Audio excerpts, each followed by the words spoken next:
Connect.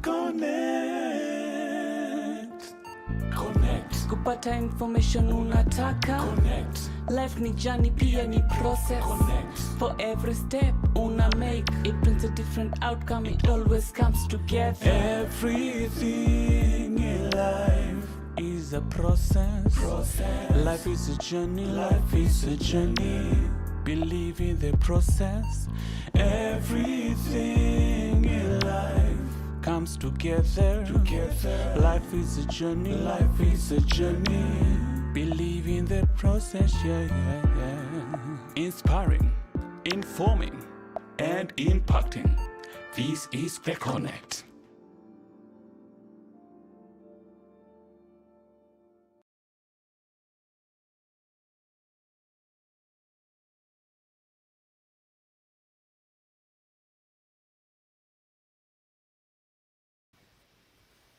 A very good evening to everybody out there who's just been tuned in to yet another Power Packed live from the Connect. Thank you so much for making that time. And tonight we have a great interview. Today I'm not going to take even any time because we have a great lineup for you.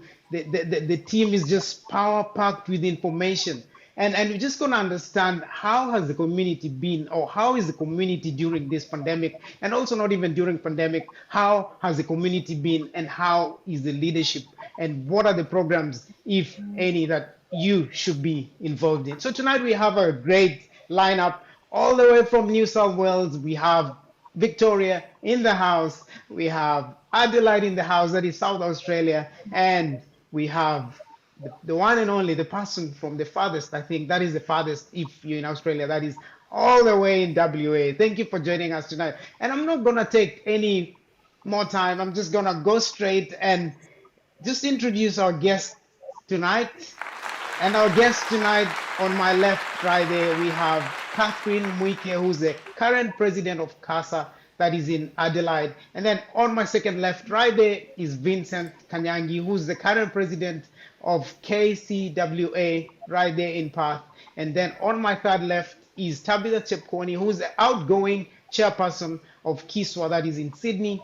And on my farthest left is Justin Juguna, who's not new to this platform.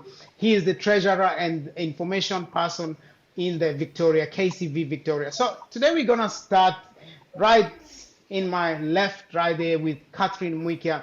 I just want you to just, in a minute or so, just to introduce yourself so that people can actually know who's Catherine Mwike. How did you even get into leadership? What actually propelled you to go to leadership? Over to you, Catherine. Thank you so much, Pete. I'm so happy to be here with you tonight and having this conversation. I'm actually the second female CASA president that we've ever had. And I'm also the youngest, if you can't tell, the youngest person who's ever taken on this role. And the reason I was really passionate about it is because it really started from a young age. I love community. I love what it does for people, how it empowers and inspires people. And so I was really excited to be more involved in the Kenyan community here in SA. And I was very privileged that they have given me that opportunity. Amazing. That's quite a good calling from a young age, which is quite amazing. And over to you on the left there is Vincent Kanyangi. Just over in 1 minute or 2 minutes, who's Vincent and how did it all start? Over to you, Vincent. Oh, thank you, Pete. Thank you so much for having me. And my name is Vincent Lucite Kanyangi, the current KCW president.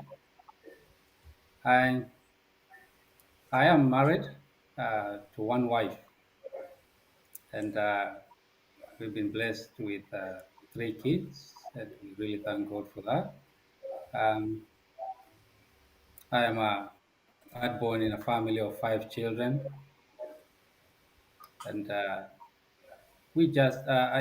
just came to love to serve the community because I've been in the service for almost a better part of my adult life, and even back at home I was in the civil service. So it's serving is something that it's in me, and when I came, I just thought, why not give to the community my time?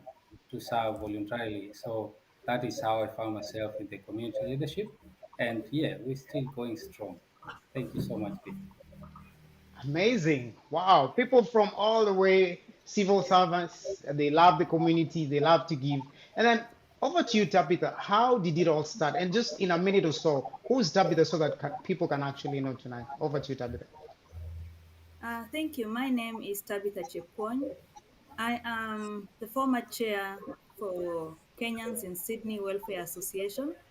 I actually, we had an election last week on Saturday, and now we have a new chair who is Dr. Koros.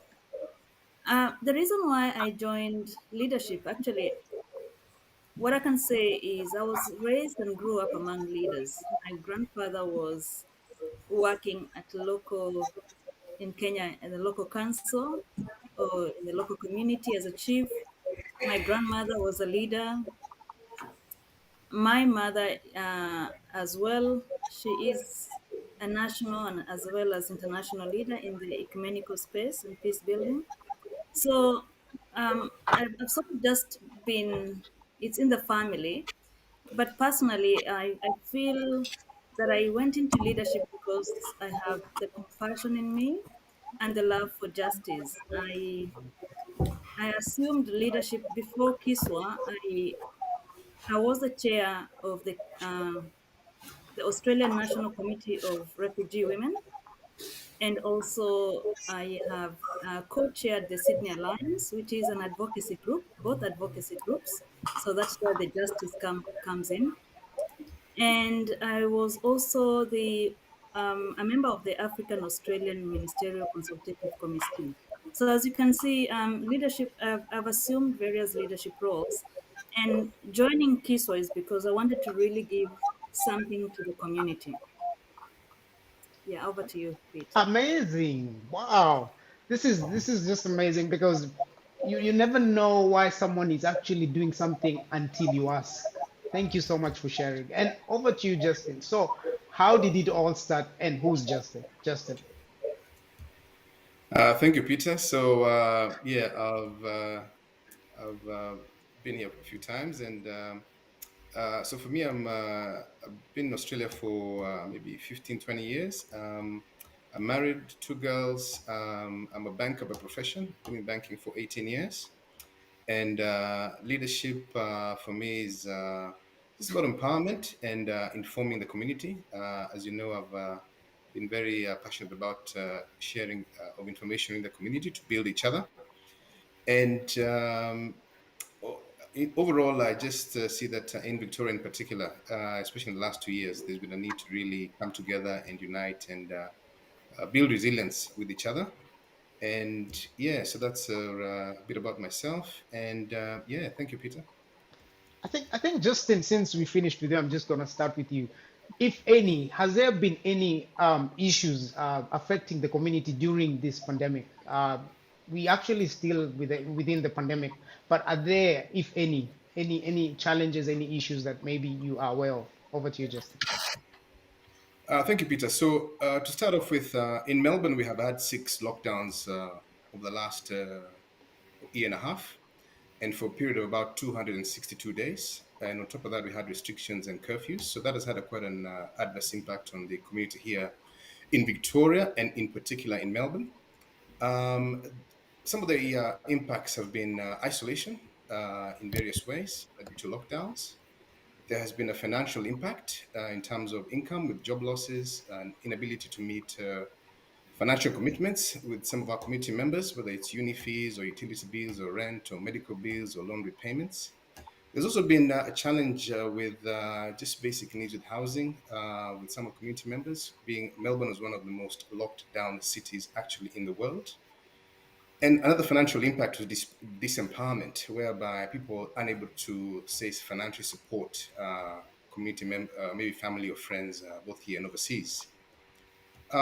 There's also been mental health challenge, a toll on the community during that period due to the lockdowns, both for adults and for children. And sometimes there's a loss of self-esteem, and I suppose some unhealthy habits crept in, due to being locked in for such an extended period of time. And finally, one of the impacts we've seen is bereavement, both with family members overseas and even here in the community. We've had an unusual number or in circumstances of community members being impacted and sadly being bereaved, and just being unable to visit family members, overseas. And sometimes due to restrictions here in Melbourne, community members are unable to visit other community members, say in hospital, who are ill or even in dire situations. So that has been the last year and a half for Victoria, which has been sort of the most impacted of all the states. And yeah, Peter, that's just a summary of what's been happening. Amazing, Justin. It's just it seems as if Victoria has actually have the biggest blow in all this. But we're gonna go straight to Adelaide, and I'm gonna ask Catherine, has there been any issues or any challenges during this COVID-19 pandemic that maybe you're aware of or you've actually been told? Over to you, Catherine. Yes, so there has been a couple of different challenges. I think some of the trends that we heard just before also became really evident in Adelaide as well. We know that we rely so much on our community, and when we can't meet up, when we can't gather together, it really does take a toll on people who need that as part of their social life as well. We have been very lucky here in Adelaide to be able to avoid some of those long and prolonged lockdowns. But again, it has taken a while for some of those restrictions on gatherings to come about. But one thing that has also become really evident is the lack of international students that we have actually coming into the country as well. That is, again, something that is very difficult, especially for those who were already in the process. And so we hope we'll be able to actually see that change in the coming months. But more so as well is the support that international students who were here really needed. The fact that obviously because of their situation they can't access certain assistance that might be available to citizens or permanent residents. So yes, again, that's been a community and a group that's been very impacted by COVID. Amazing. Thanks for that, Catherine. And we're gonna go straight over to Sydney. Tabitha, is there some challenges that are actually been faced with the community, and what are some of the challenges that the community is facing during this COVID-19 pandemic? Over to you, Tabitha. Yes, during the COVID-19 pandemics, especially this year, we saw quite a few challenges because we were in a lockdown for quite a few months. As what I realized is most Kenyans are either studying or in a visa pathway to residency or on a pathway to citizenship. They are mainly in the health sector, in nursing or disability, and or construction, Uber drivers, truck drivers, and these were mainly the essential workers.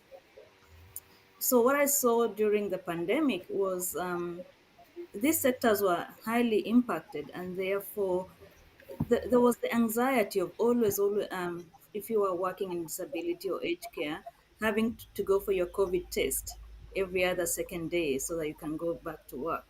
And that caused a lot of anxiety and mental health issues. Of course, for a while, construction workers and some people were not allowed to go to work, and therefore they had to get family government benefits or New South Wales government benefits.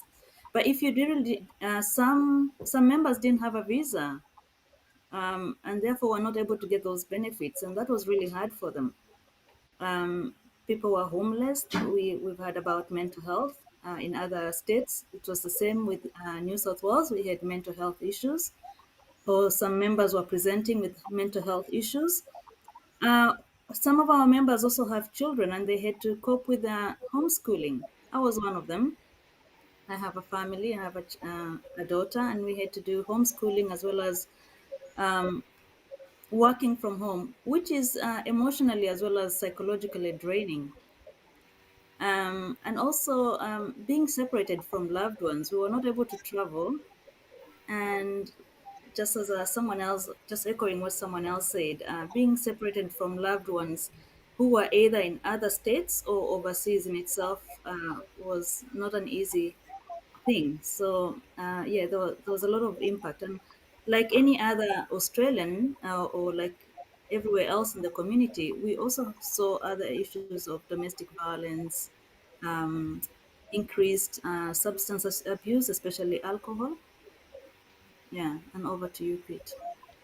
Amazing. Guys, I think we've really touched on the mostly on the negative, and not really negative, but the impacts that negatively impacted our community. And before I go to Vincent, because Vincent, if you allow me, WA didn't really have so many lockdowns and challenges, but I want to hear from Vincent, maybe in a bit of lighter mood. How was the time during this pandemic? How was the community, and what actually was happening during this time? Because we understand that you guys were not really locked down for a long time. So I want us to understand from WA, how was the community and what was really going on during this COVID-19 pandemic? Over to you, Vincent.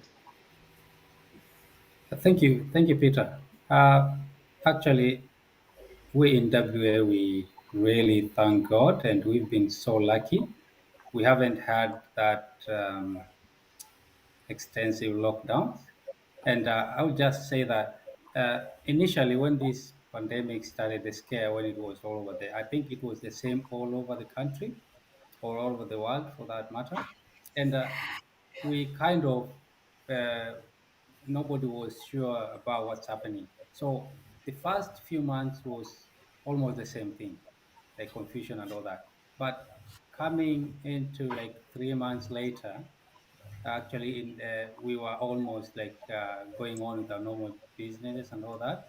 And but we had a few uh, things happening here and there, and especially I'll still talk about the negative, because the negatives were there, but not in massive manner.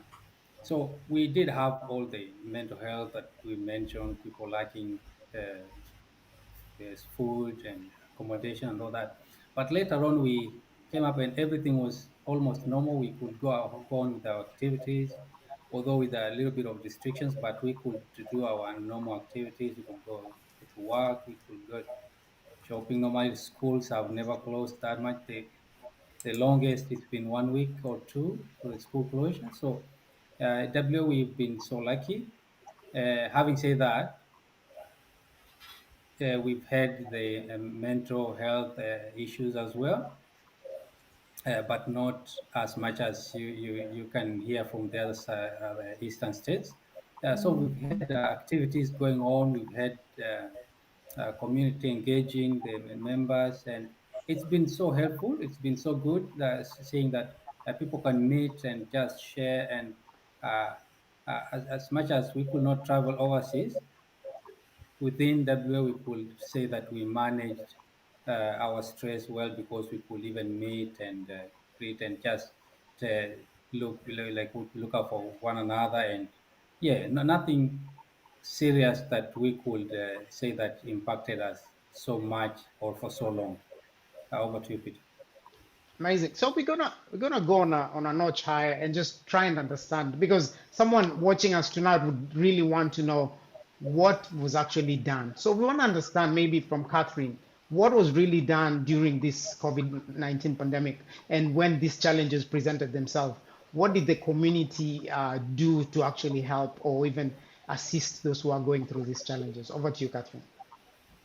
Yeah, absolutely. So the previous committee, as you would know, I just started my role. So the previous committee did a great job of making sure that they continued to engage with the community. One of the key things they did is where there were issues of people accessing food, there were vouchers and things like that that were given. There was a specific COVID fund that was set up to ensure that that when the a need arose, that there were resources to meet that immediately and ensure that the recipient was able to actually experience some relief in a timely manner as well. So there was infrastructure really created to recognize that this might not go away quickly. So why don't we plan ahead?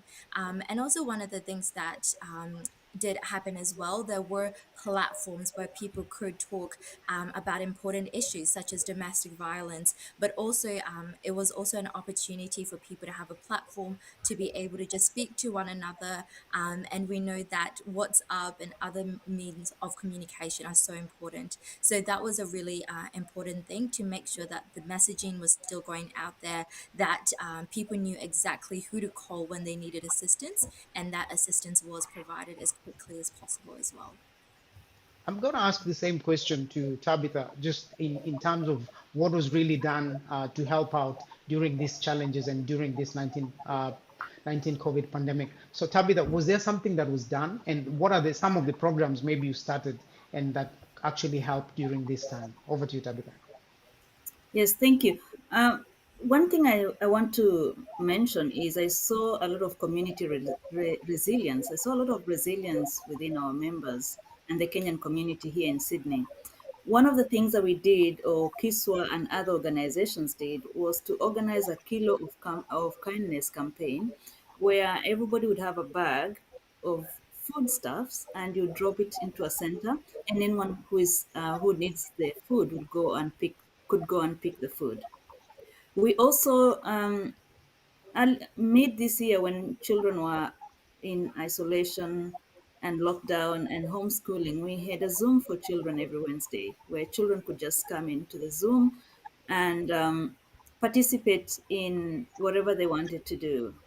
It was mainly craft. And that was volunteered by one of our members who was running that.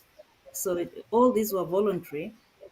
We also had we shared a lot of information on our platform. So there was a lot of information on our on email as well as on our local WhatsApp, where members would, and we also encourage members just to check on each other. So we had this "Are you okay?" day where members would check on each other. And if really, what we also encouraged was if a member felt like they really didn't have any money, there were vouchers, and I saw other members actually assisting fellow members who were really down financially.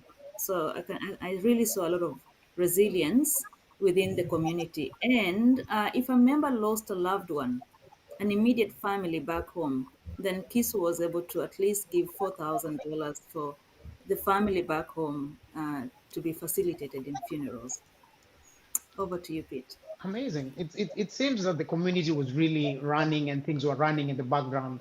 And the other question, maybe follow-up question after this, after I finish with Justin, will be how was that actually put to the community so that the community could be engaged more? Because some of these things, maybe some people didn't really get to know that was happening. So the next question, maybe when you're getting ready, is how do you put up the engagement within the community so that they can know what really is there for help? But before we go to that, Justin, what are some of the things that were done to actually help those who are actually facing challenges during the COVID-19 pandemic? Over to you, Justin.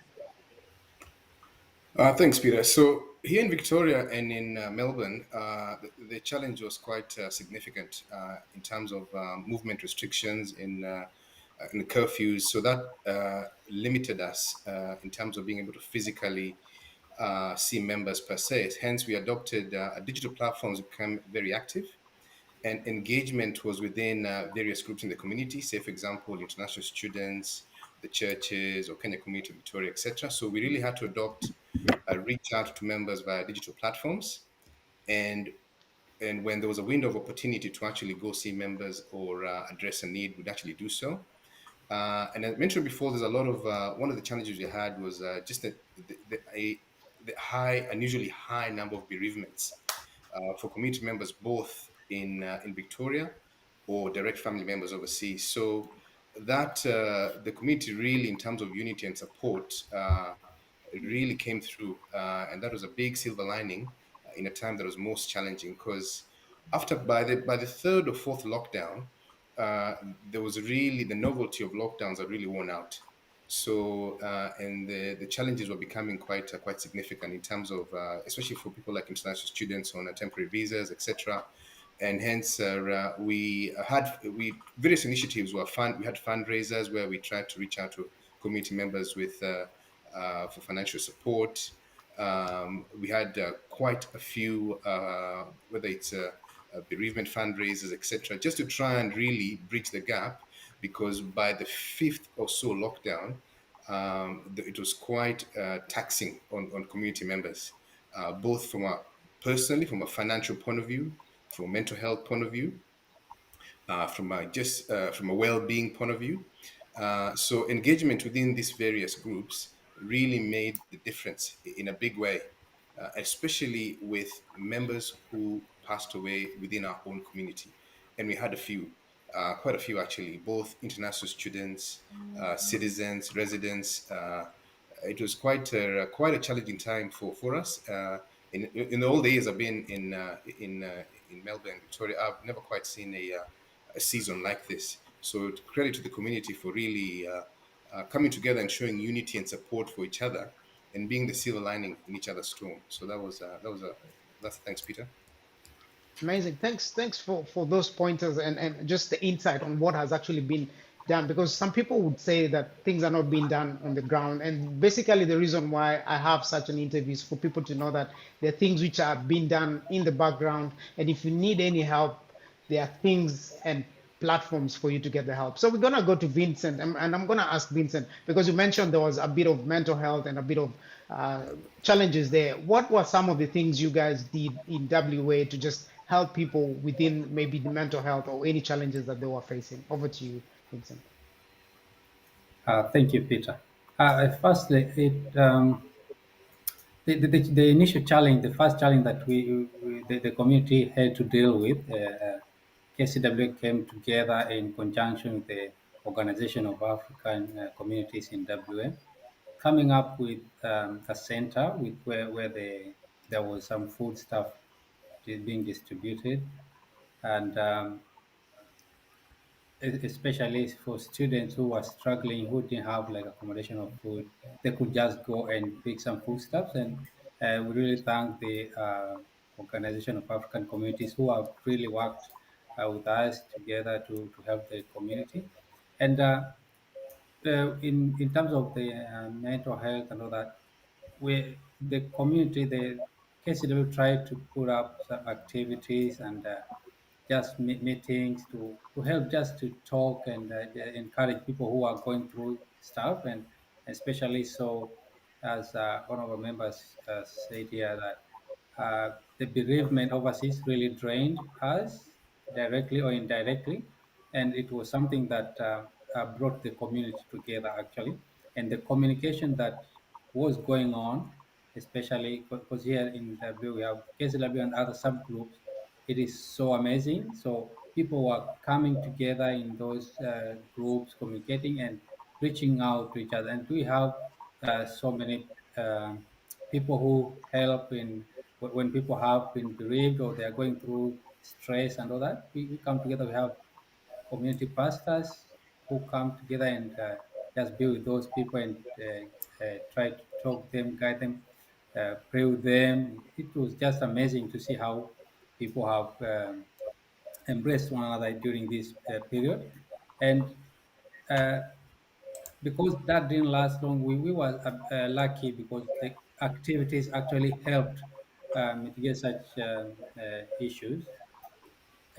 Just people coming together, and we had a few people who were referred for professional counseling, but it was not as bad.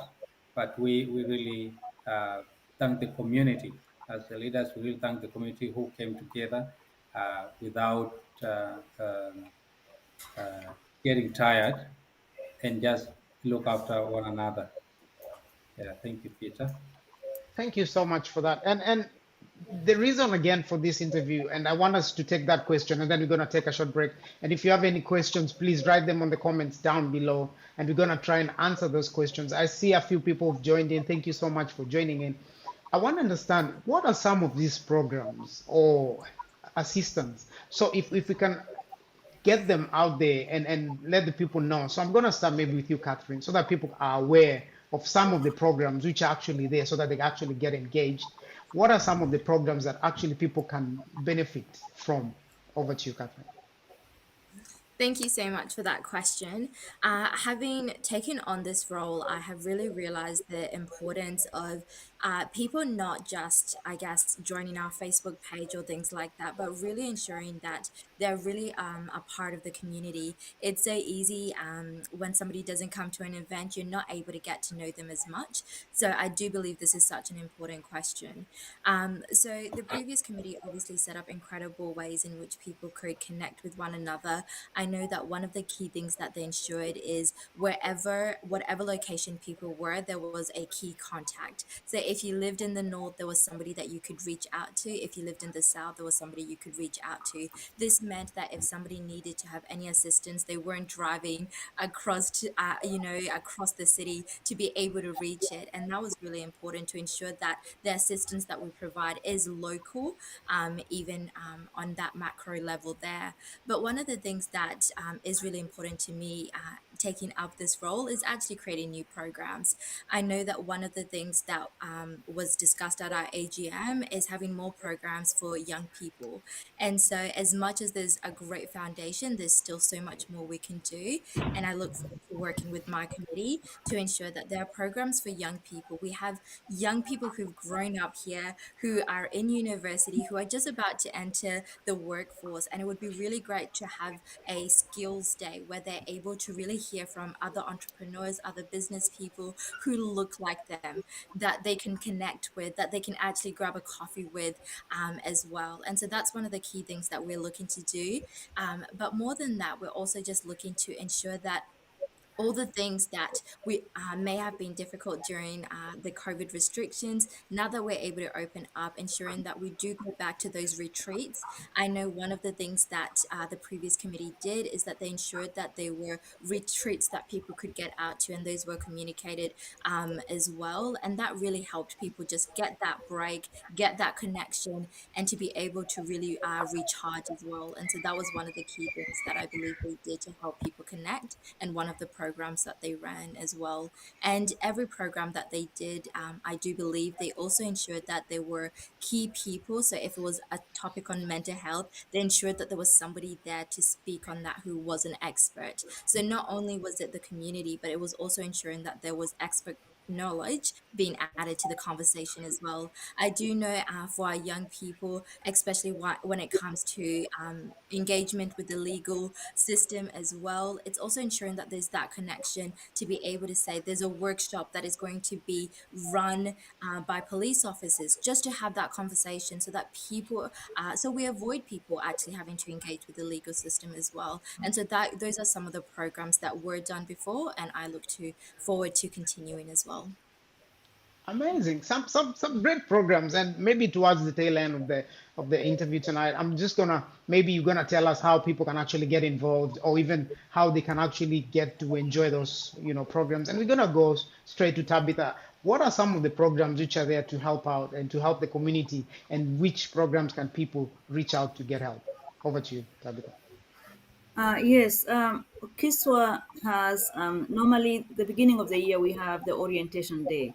This was designed for anyone who is new to Australia. We normally would have external stakeholders, like the way my counterpart in CASA has said. We normally have external stakeholders. It could be someone, an expert in mental health, the legal, we've had police. And what we're trying to do now is we normally would send out a survey, or we've just recently started sending out surveys to the community to sort of gauge what is the hot topic, or what's the theme. And that informs our orientation. We also have a normal, we have meetings, the KISWA meetings, which we invite anyone in the community to join. And normally would have a stakeholder, but these ones are designed either recently we had the Kenyan embassy talk about the various visas to Kenya, or passport issues. They what they think that how they would assist Kenyans, or what are the problems they see Kenyans having or experiencing. We bring in people from Kenya or within to talk about investments, um, but we also use our platform to share so much information about jobs, um, to get other supports. And we have, and unfortunately, the last 2 years we've not had a sports day, but we normally have a sports day. But it's not only for Kenyans alone. We join with other Eastern African countries to have a whole sports day so that we can interact with other Africans. And of course, we assist when someone has lost a loved one, especially someone from the nuclear family back home, back in Kenya. Yes, over to you. Amazing. And you might seem it might seem like a very small question, but it actually even helps to inform the other states as well. What are some of the programs they can actually benefit from? And we're gonna maybe share towards the tail end as well. What can they benefit or what can they do differently maybe to actually benefit from such programs? And I'm gonna go to you, Justin. What are some of the programs which are there to help the community or people who are in need and are facing challenges within this year or any other challenges? Over to you, Justin. Thanks, Peter. So here in Victoria, with our unique situation of lockdowns, by the time we got to the sixth lockdown, someone said that social interaction is a privilege. And the reason why they said that is because that we took that for granted for so long. And the many programs we had in the community, I think you'll find that the community will be engaging with them a lot more because in the last 2 years, they've been unable to do so. So we started from building a strong foundation for teens. We have a rite of passage for program for boys and girls, whereby we build identity, we build values in them over several months. And it's been running for a few years and it's very successful and it forms lifetime bonds with these children and the parents. So that's something that I think should be highlighted and something that I believe parents now, having been locked down for so long, I'm expecting to have a lot more uptake there. We have also something called a men's shed, whereby it's a group where men come together and be able to bond and mentor. And again, that's been impacted last couple of years. But moving forward, I'm expecting that to really be built up and have a lot more engagement following the lockdowns. We have Vijana Connect, whereby young people come together, both those who are, those who are born here or those who grew up here or those who come here directly from Kenya. That's a good platform there to be able to bring all those people together.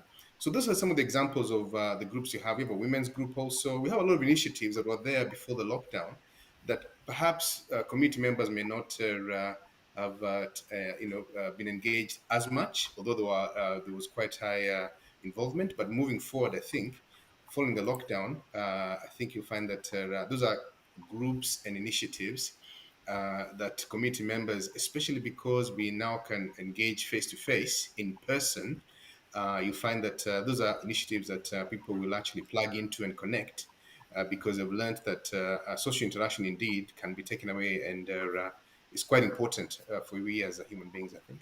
Thanks, Peter.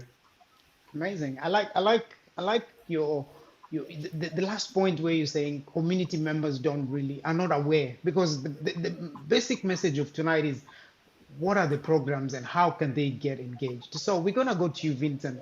What are some of the programs that WA is running that is actually bringing the community together or even helping during challenges? And maybe you can share with us tonight. Over to you, Vincent.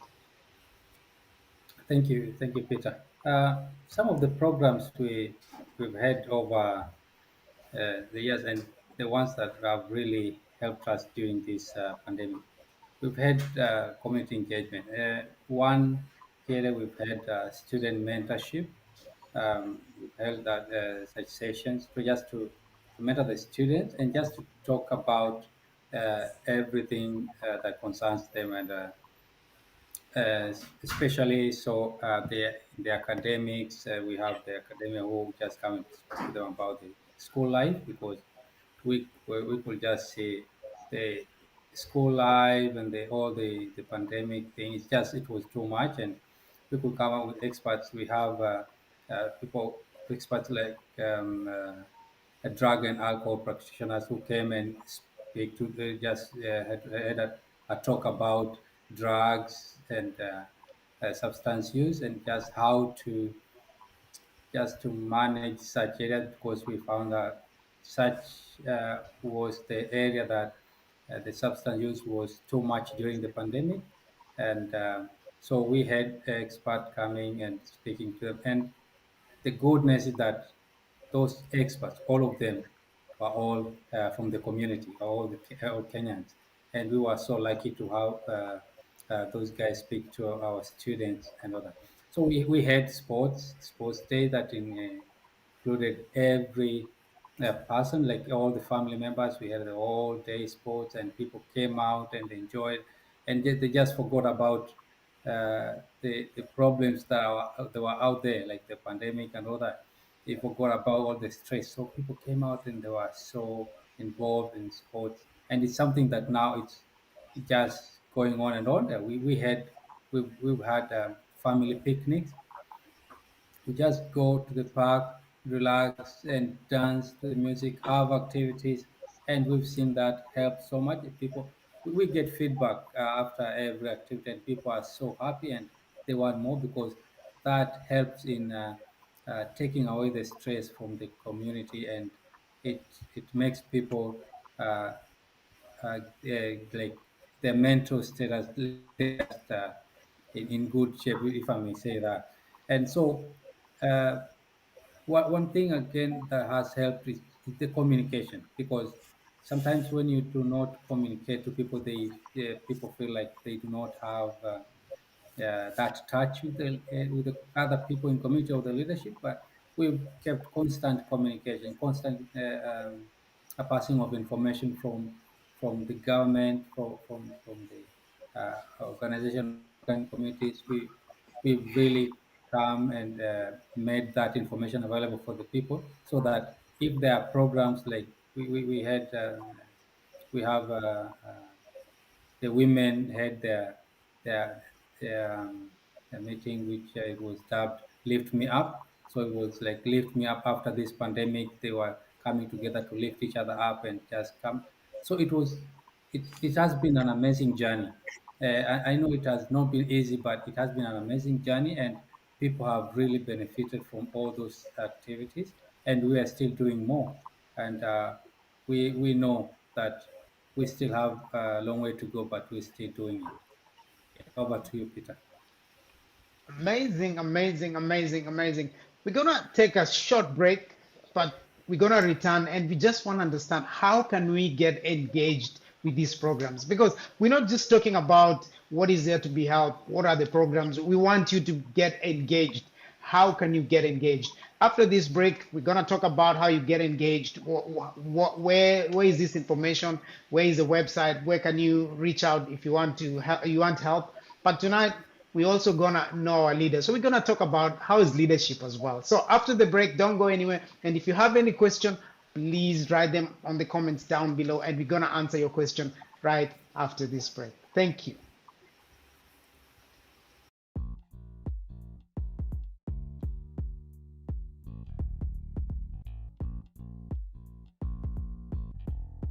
Hi, everybody, and thank you so much for joining us tonight for yet another Power Packed show from the Connect. We want to say thank you for joining us tonight. For everyone who's joined us from any other state, wherever you are, we want to say thank you.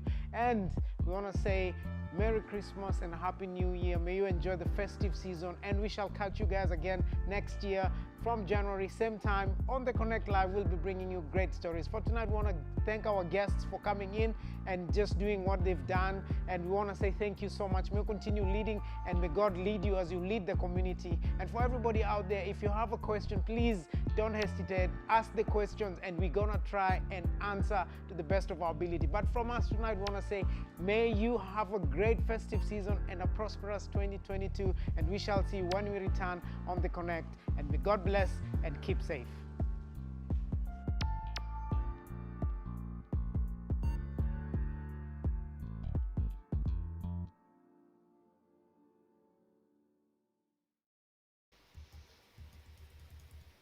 Thank you so much, guys, again for tuning in and staying on for this great interview. And we're going to go straight and understand how can we get engaged with these community programs and things tailored to help us, because we want to raise the engagement and also for us to benefit from this program. So I'm going to go back to our leaders tonight, and I'm going to start with Tabitha. How can people get engaged, and how can we try and get engaged so that we can actually benefit from all these beautiful programs that we've been talking about tonight? Over to you, Tabitha. Yeah, thank you. I think why we have to see why did we first form even the organization. It was because whenever someone had a challenge or an issue, it was very hard to contribute or to form or to gather to assist that person. So, um, and we found that most people who sometimes fall off the cracks are not in the community, or, are lone rangers somewhere else. And therefore, the best way to target is initially just as you land or before you land to Australia. Try to find out before you land in Australia, before you even take the flight from Kenya, try to find out if there are Kenyan groups. And we have many groups in Sydney. We have Kiswa, we have Ukasa, Club 50, we have an umbrella body, we have many groups, even, yeah, and they're all formed depending on, you, um, the different values, and I'm sure someone can fit in. But those who are already in Sydney, I would urge them to, one, again, do your research. There are many groups, and even if you don't want to be part of a Kenyan group, at least associate. Associate. Look for a faith group. Be part of a community, because we've had cases where someone, is sick and we don't know how to, and we don't know them. They reach us, or the authorities reach us, and we don't know them. So I would encourage everyone at least to, one, research. Most of these community organizations are now online. For instance, Kiswa, we are online. We are www.kiswa.org.au. We are on Facebook. We are, and we're even trying to come up with a WhatsApp group. And we try as much as possible to publish our materials also online.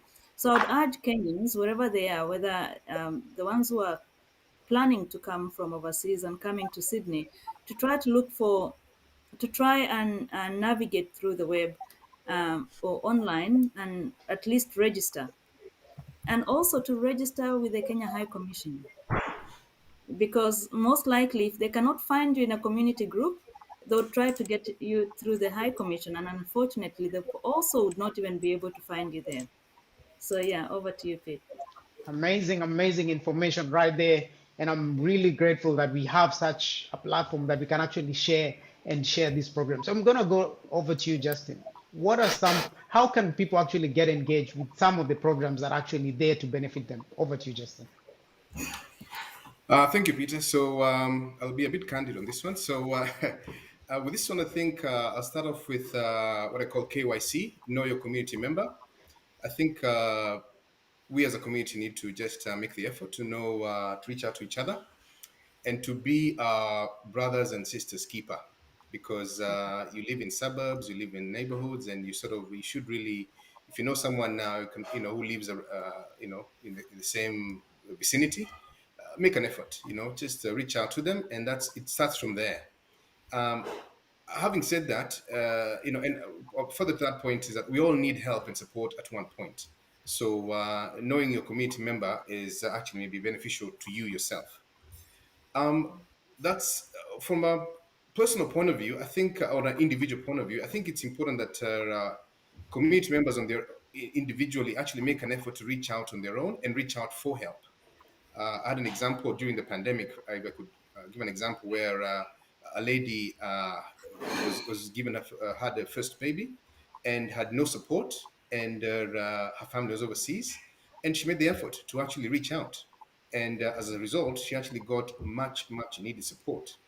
I'll give the opposite of that, whereby sadly we had a community member here in Melbourne pass away earlier this year, and nobody in the community knew him, and to the point where the coroner put an advertisement in the newspaper, and everyone missed it.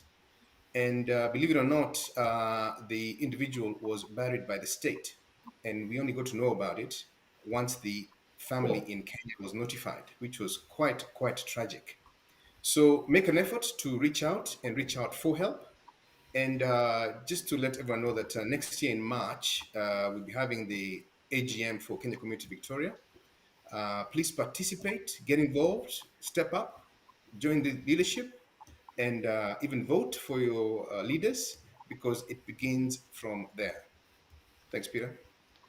Amazing, amazing. I like how straight and candid, Justin, you get. That's just amazing. The information is get involved. If you know someone who's not part of any group, please let them join any group. It can't be a faith group, it can be a community group, but join a group. I'm gonna go over to you, Catherine, and you're gonna tell us how can people get involved with these programs. Yeah, absolutely. So they can become members. It's a simple one-page form where you just put in a couple of details and pay a small fee. So that's to become a member. And that really does provide you with a voice to be able to shape the things that you want to see in the community. So that's one of the ways. And also, another way they can get involved is we do have WhatsApp groups. We've got Kenyans in the north, and this is for South Australia. So Kenyans in the north, the south, the east, and the west. And we also do have a specific WhatsApp group for students as well. And funny enough, our challenge actually has been trying to find platforms that can actually handle the amount of people we have engaging in these groups as well. Oftentimes, we do reach our limit, and so we actually have had to get creative. But that's a great problem to have. I certainly am quite pleased that we're getting to the max in each one of these groups to be able to say, okay, where else can we go to ensure that we're reaching the full community as well? And we are also digital, so we are on Facebook. Casa Adelaide is on Facebook, Instagram. We do have a website as well. And I will just add this: we had our Jamahuri Day celebrations this afternoon, actually. So I came straight from there to sit down and have this chat with you, Pete. But one of the young men that did actually come to the celebration that we had in a beautiful park here in South Australia actually said he saw the invite on Facebook. So it's really great that people are looking online and that they're actually coming out to these events in response to it. As a new leader, I do also have to add that as much as I want people to reach out to me, I'm also making sure that I am showing up so that those people can see me in events that are important to them. And so part of it is also meeting people halfway, saying, I'm not going to be too hard for you to find. If there is an event going on, I will always try my best to be involved if the community is going to show up and be there as well. So, really ensuring it's a two-way street. Amazing. I'm liking this. So, Vincent, over to you. We just want to understand how can the community get more engaged and how can they get the programs that are actually running to help people out. Over to you, Vincent. Oh, thank you, Peter. For us in WH, we've had our communication channels open, and it's been amazing how information is going out there to people and people responding. Initially, just before we came to the leadership early this year, we had a WhatsApp group, and as we know, WhatsApp group is just limited to a number of people. So we are now over. We cannot fit on WhatsApp group. We had to go on to Telegram. We can fit in there, so everyone is engaged in one platform. And having said that, we have our Facebook, we have our Instagram, we have our Twitter account, and we have information going out to the people, and people are really engaging the community. And we have people who are actually far up north, and others are a bit far south. But all these people are brought in one group, and all the information is going to one group. For instance, one time when we have like community prayers, what we do now when we since we came to office, we try and do a replica of the same in the region. So, like for example, when we had prayers down here in Perth, we had the same being done in North in Geraldton. So it's something that we're making those people not to travel so far just to come for an event. It's better for a few people to come from here to go and be with them in that area to be with them and just maybe participate in the community events. And we have like right now we are having our students are having their end year party. down south, and all other the community leaders are down there and supporting them and all that. So it's something that we've really gone out there. We've given the information, and we are following up to show that to show the community that we are together and we are participating all together in this. So it's something that it's happening, and the members of the community are really engaging, and we really appreciate them for that. And we are going to have our Jamhuri Day celebration, and we're just calling it like cultural extravaganza.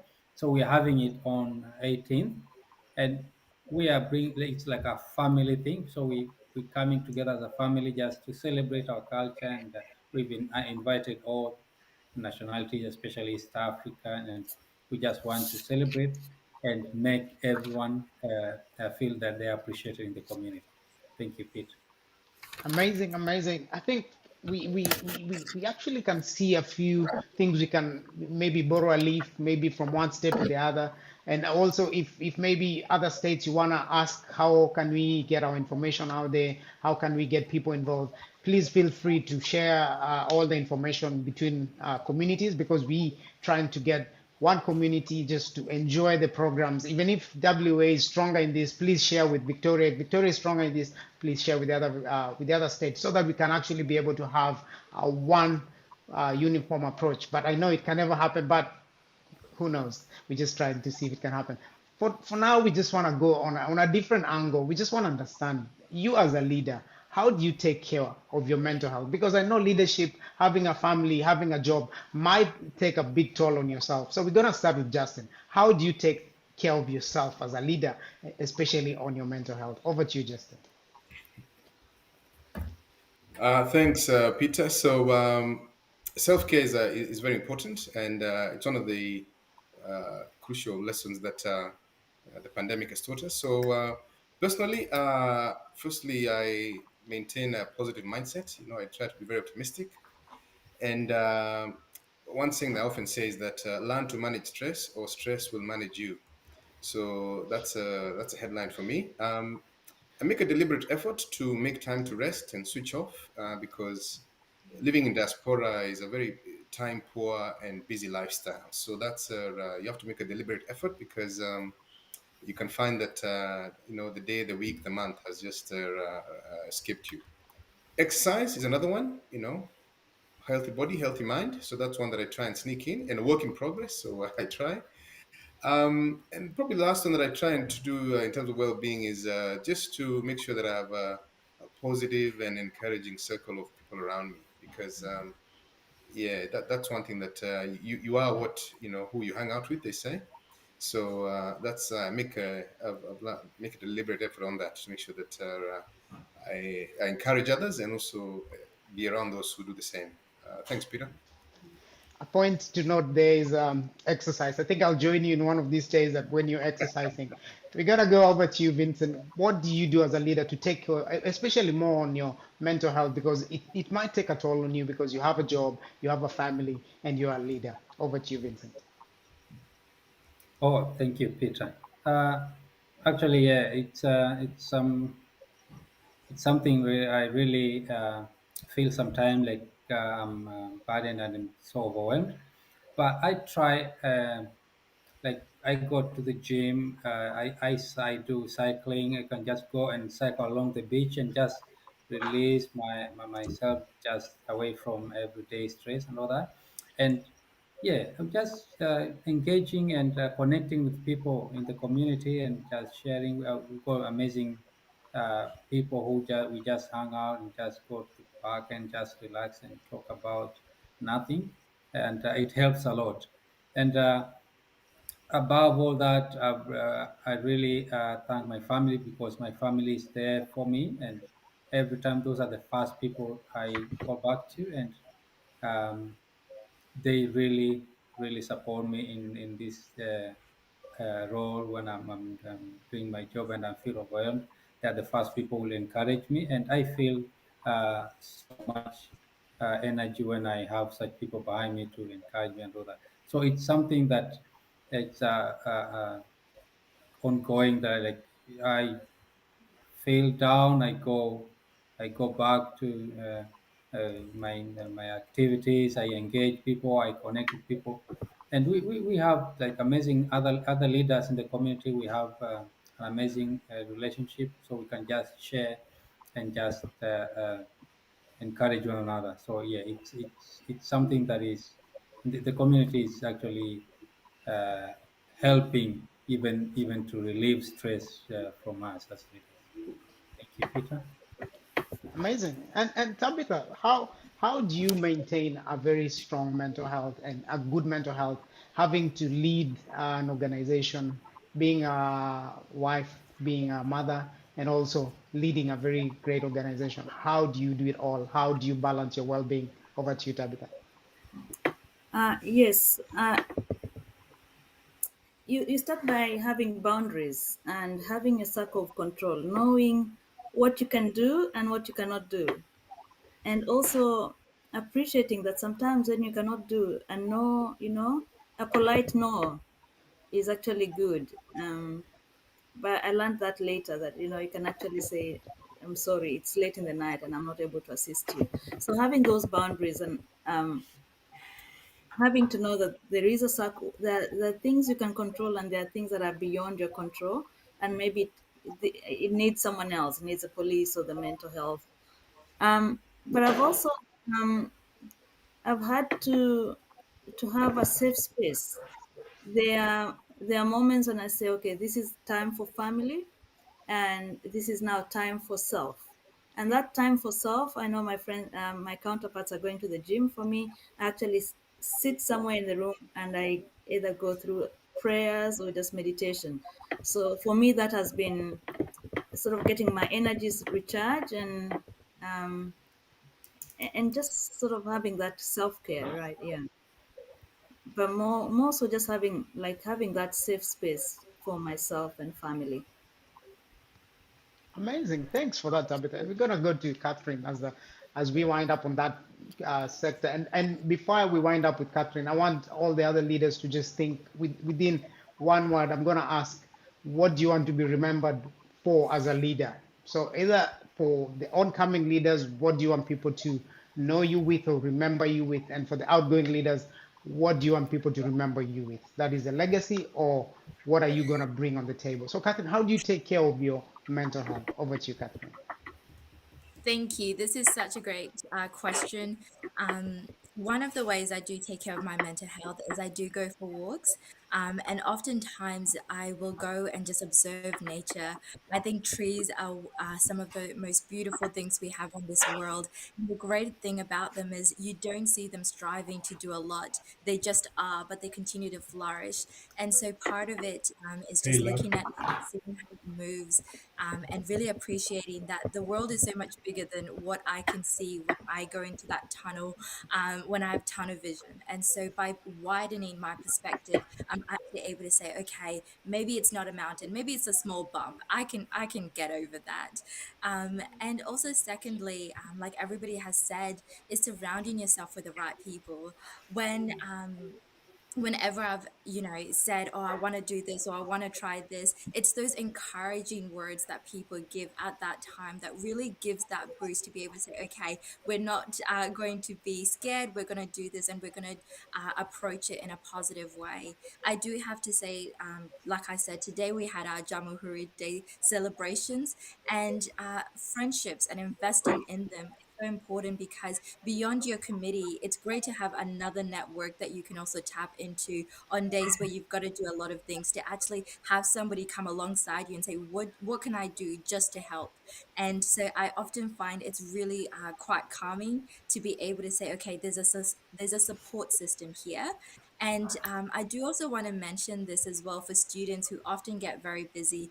And, just having come out of uni a couple of years ago, it is so important to continue to invest in your relationships with your friends and also with your parents as well. I know it's often easy when you're an African child to think, oh, if I don't get the grade, what's going to happen?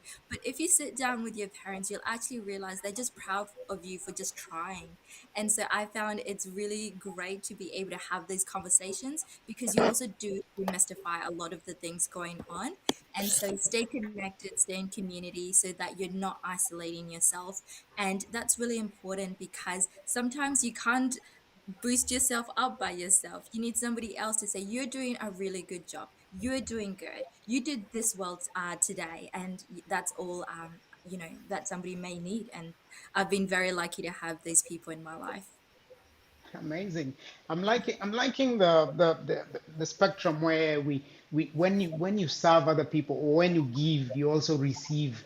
If maybe you're having a stressful situation, just go out there, talk to someone, and they're actually gonna help. So don't close yourself out and keep yourself at a distance with other people. So we're gonna start with the outgoing and the leaders who've been there a bit longer. And I'm gonna start with you, Tabitha. What is the one thing that you want people to remember you with? Over to you, Tabitha. Well, I'd like people to remember me for assisting them to realize their potential and to actualize their visions at a personal level, at a family level, and community level. I'd like them to, if there's anything that I would like them to remember me, is if I've how assisted them to realize their potential and actualize their vision. Amazing, Thank you. Over to you. amazing, amazing. Very good words there. Justin, one word. Yeah, I'll give you one paragraph or one word, one paragraph. Inform, enlighten, empower. That's what for me. That's my community motivation, or what I look forward to. And it's all about leveraging strengths in the community, whether it's skills, knowledge, and experience. We need to bridge the gap. We're a blessed community. We're diverse, wide demographics. So we need to really be able to build each other. We have each other's answers, I normally say.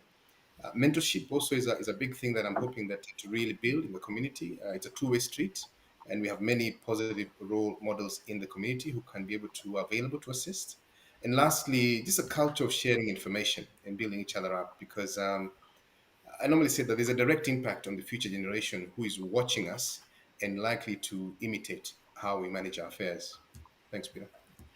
Amazing. So we need to be good role models. That's a very good, powerful message. And we're gonna go to Vincent.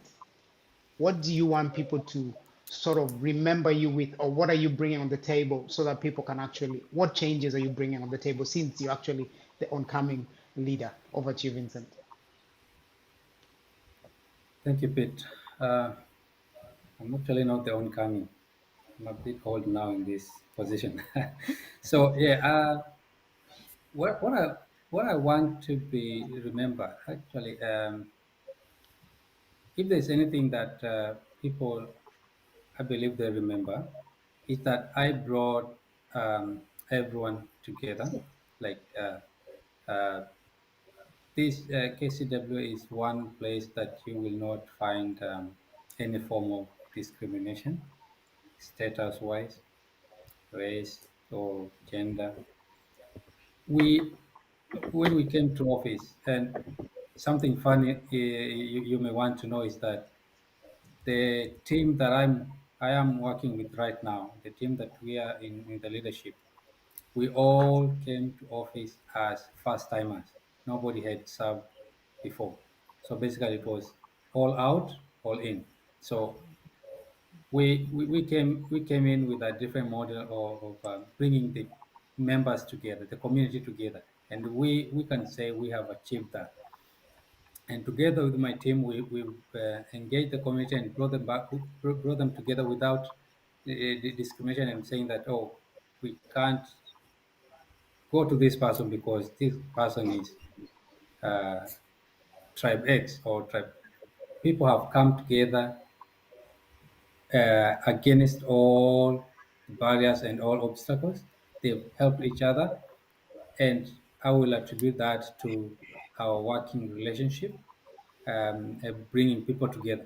We have so many other groups down here in WA and which are cultural groups. We call them cultural groups.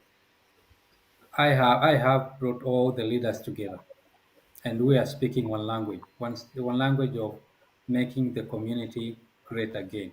So we have that unity, and if you come to W, you may not even know um, which group is this, or who these guys from this group, or we are all one. And especially when it comes to celebrations, and when it comes to time of need, people come together and help one another without looking at who you are or where you come from.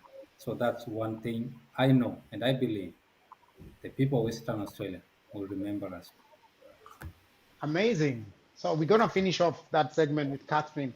What is the one thing you're bringing on the table, or you'd like people to remember you with? Over to you, Catherine. Thank you so much for the question, Pete. I hope people remember me as somebody who was all about the community, that every intention, every program that we set out was really focused on them and providing something that was not just a social setting, but also something that they could take practical lessons from as well. And I really do hope that younger people as well who have grown up here, who have spent the majority of their life in Australia more than Kenya, can also realize that their two worlds can live in harmony, that they can really be able to say, I am Australian Kenyan, and really be able to. Experience the strength that comes from their roots, their heritage, and to be really able to walk into that fully, knowing that there is harmony in both worlds. But more than that, I really hope that young people also feel like they can have a seat at the table. I know that a lot of the things that I got asked is, but you want to go for that position. It's like, yes, because why not? There is room for somebody as young as me. There is room for somebody who has the ideas that I have. And so I do hope that younger people also are able to take up that mantle, not just in the community, but whether it's in their workplaces, whatever interest they have, I hope they know that they do deserve a seat at the table. Amazing. I think that's a very big wake-up call to the younger people and also for those who want to join the leadership. The floor is open. Please join and let's bring the change that we want to be. So we're going to have our final remarks, and maybe if you have any website, you have somewhere people can actually get engaged, get information about the community. So we're going to start with Justin. Final remarks, and where can people get involved? Maybe is there a website, or how can people get in touch? Over to you, Justin.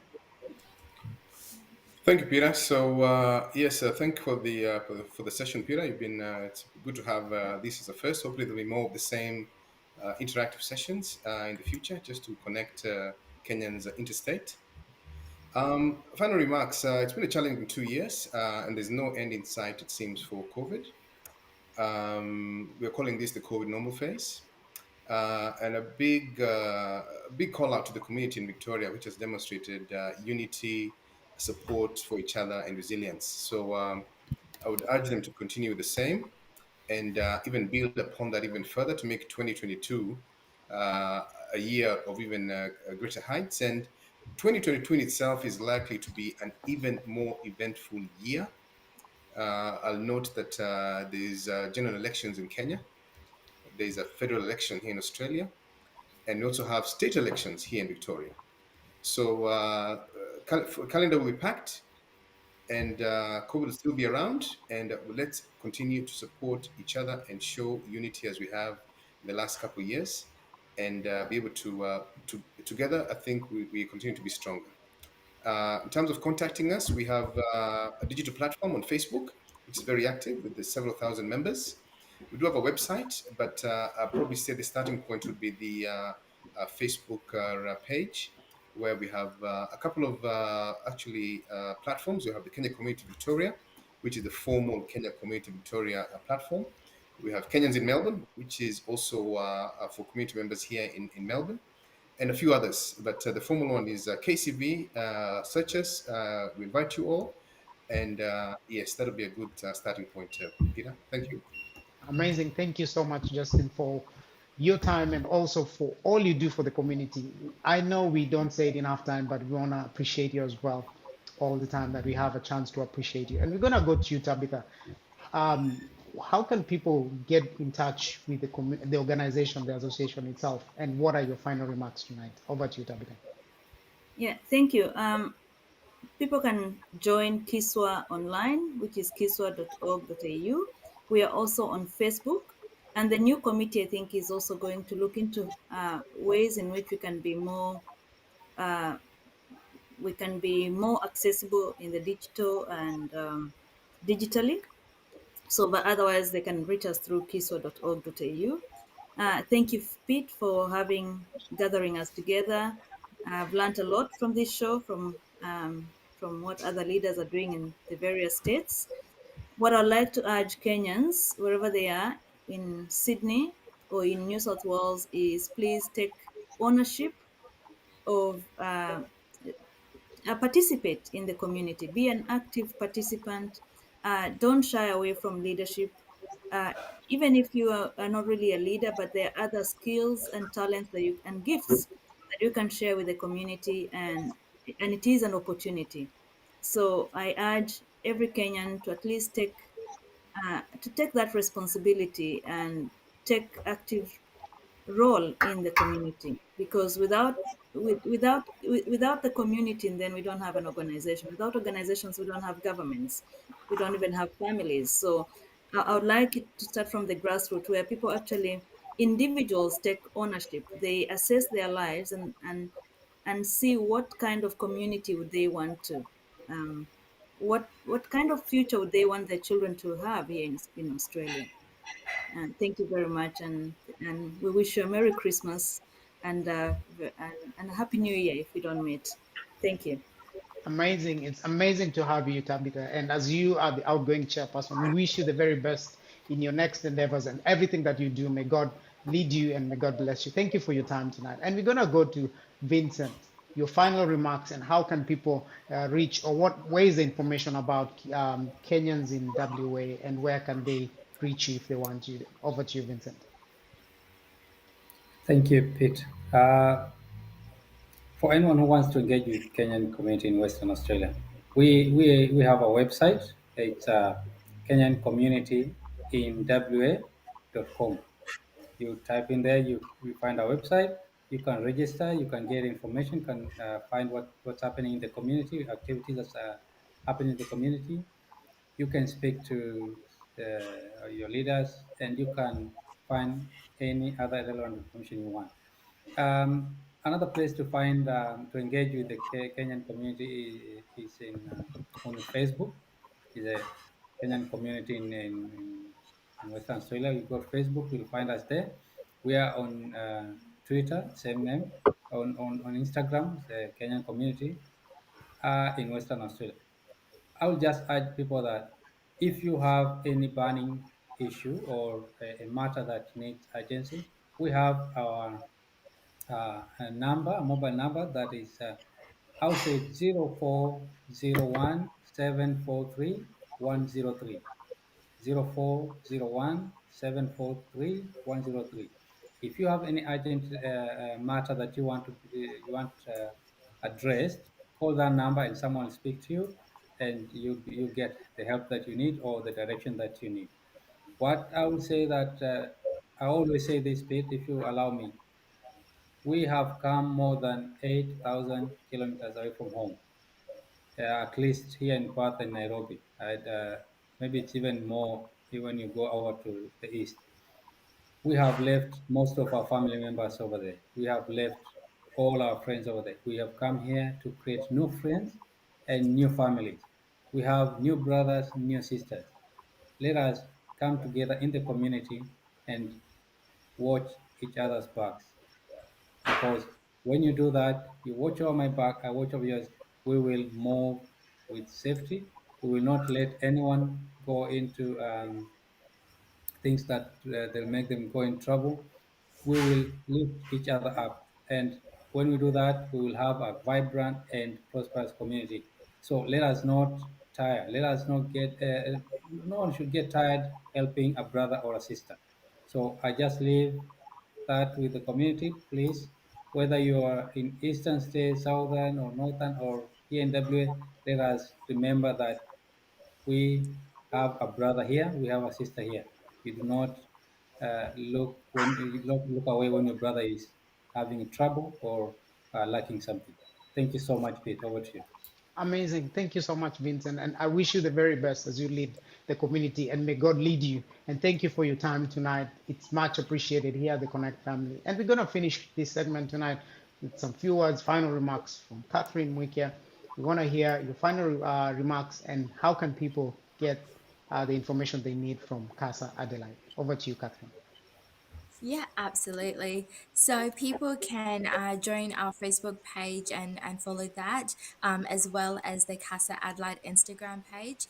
These are great opportunities because there will always be invites which are made available on those platforms. So if you miss an email, you can always go on our Facebook page and see the details of any upcoming events. In addition, you can also again, send us an email at casaadelaide@yahoo.com.au. And also, I do want to say a big thank you for providing a platform for this conversation, Pete. It's been wonderful to hear from the other leaders and to hear what they're doing as well. And I would also take this time to also recognize the incredible communities that we do lead.